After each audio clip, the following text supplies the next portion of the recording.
فی قلوبہم مرض فزادہم اللہ مرضا۔ صلی اللہ علیہ وسلم کے پاس ایک مرتبہ کچھ غلام اور کچھ باندیاں کہیں غنیمت کے مال میں آئیں۔ آپ صلی اللہ علیہ وسلم کا طریقہ یہ تھا کہ اس طرح کی چیزیں آ جاتی تھی تو فوراً تقسیم کرنا شروع کر دیتے تھے۔ حضرت فاطمہ رضی اللہ تعالی عنہ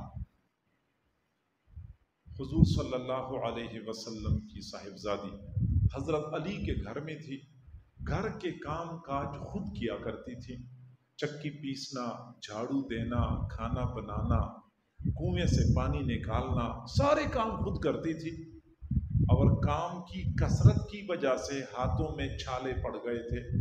حضرت علی رضی اللہ تعالیٰ عنہ سے بھی یہ برداشت نہیں ہو رہا تھا، لیکن ان کی بھی بے بسی تھی کہ کوئی غلام یا کوئی باندی کا انتظام کر لے جو گھر کے کام کاج میں تعاون کرے، ایسا وہ نہیں کر سکتے تھے۔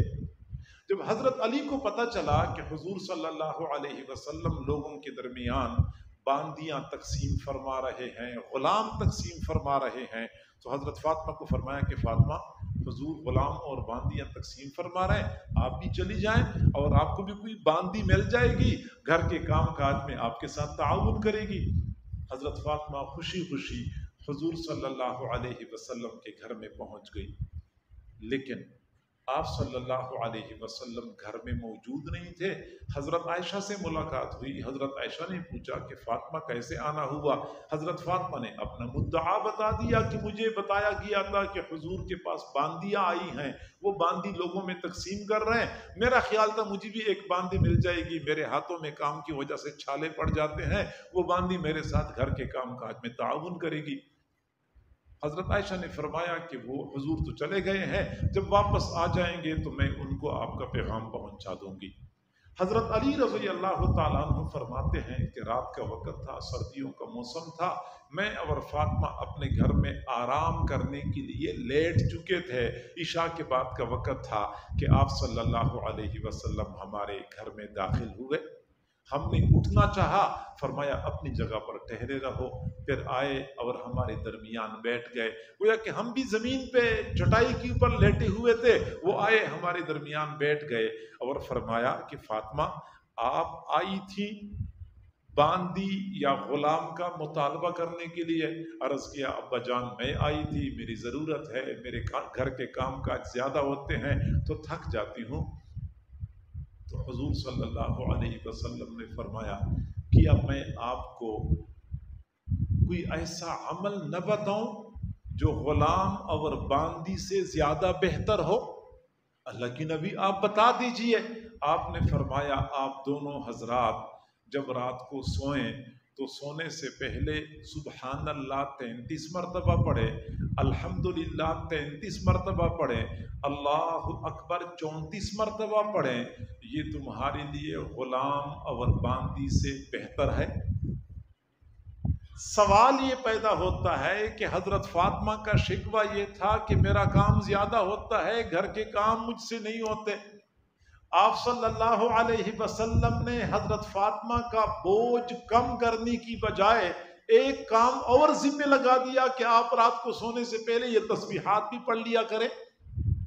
عقل یہ کہتی ہے کہ کام کم کرنا چاہیے تھا یا کوئی تعاون کرنا چاہیے تھا، حضور علیہ السلام نے ایک کام کا اضافہ کر دیا۔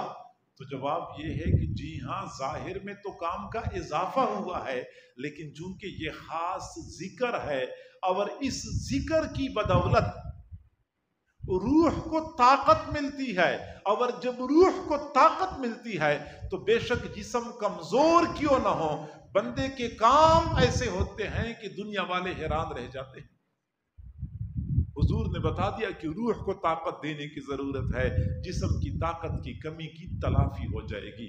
اور یہی وجہ ہے کہ اللہ رب العزت نے اپنے محبوب صلی اللہ علیہ وسلم کو قرآن پاک میں ایک بات کا حکم دیا، فرمایا یا ایھا المزمل قم اللیل الا قلیلا نصفه او انقص منه قليلا او زد عليه ورتل القرآن ترتيلا إنا سنلقي عليك قولا ثقيلا إن ناشئة الليل هي أشد وطئا وأقوم قيلا إن لك في النهار سبحا طويلا. سنیے، حضور کو حکم دیا جا رہا ہے کہ آپ پوری رات عبادت کریں، پوری رات عبادت کریں، یا آدھی رات تک عبادت کریں، یا اس میں کچھ اضافہ کر دیں یا کچھ کم کر دیں، لیکن رات کو زیادہ عبادت کریں. اور پھر آخر میں فرمایا کہ زیادہ عبادت اس لیے کریں ان لک فی النہار سبحا طویلا، کہ آپ نے دن کے وقت لمبا تیرنا ہے. تیرنا، پانی میں تیراکی کرتے ہیں، آپ نے دن کے وقت لمبا تیرنا ہے، اس لیے رات کو زیادہ عبادت کریں.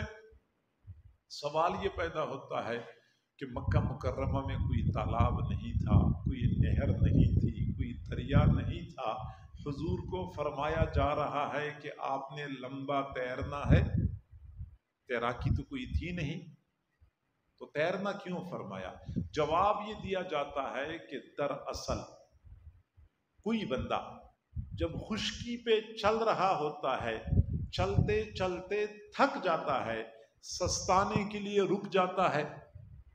لیکن کوئی بندہ دریا میں تیر رہا ہوتا ہے اور دریا کے بیچ میں تیرتے تیرتے تھک جاتا ہے، تو کوئی سمجھدار بندہ وہاں سستانے کے لیے رک سکتا ہے کہ میں تھوڑی دیر کے لیے تیرنا روک لیتا ہوں، تھوڑی سی تھکاوٹ ختم ہو جائے گی پھر دوبارہ تیرنا شروع کر دوں گا؟ نہیں، جو کچھ بھی ہو جائے اس نے تیرتے رہنا ہوتا ہے، کیونکہ اس کو پتا ہے کہ تیرنا چھوڑ دوں گا تو میری ہلاکت یقینی ہے.